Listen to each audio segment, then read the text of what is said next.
Labdien! Šodien mēs svinam Masterpiece of Intelligence. Jaunās Mercedes-Benz leģendārās E-klases ienākšanu Latvijas un Eiropas tirgū. Jau atkal E-klase uzstāda jaunu izcilības latiņu un ievieš inovācijas, kas kļūs par standartu arī visā autoindustrijā tuvākajā nākotnē. Iespaidi ir lieliski, jo mašīna manā skatījumā uztaisīta perfekti. Galvenais iemesls, kādēļ es izvēlējos, tas ir, ka ir saglabāta auto elegance un ir ļoti daudz jaunās tehnoloģijas.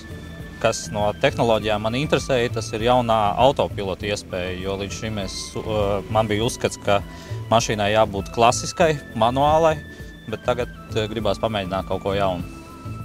Pirmie iespēja ir tāda, ka E-klase joprojām ir E-klase, kas izklausītos banāli, ja vien tā nebūtu E-klase, atvainojiet par tādu kalambūru, jo tas ir viens no klasiskajiem Mercedes modeļiem, un lai kādas automašīnas Mercedes kaut kad radītu tuvākajā 1, 10 vai 100 gadu laikā, es domāju, ka CE un S tās tomēr paliks tās maizes automašīnas, kas simbolizē to, kāds ir Mercedes, kāds ir tās vērtības, kāds ir tehnisku inovāciju līmenis un kā to visu savienot ar Mercedes klientu izpratni par to, kādai tai mašīnai jābūt. Un es domāju, ka te viss tas ir.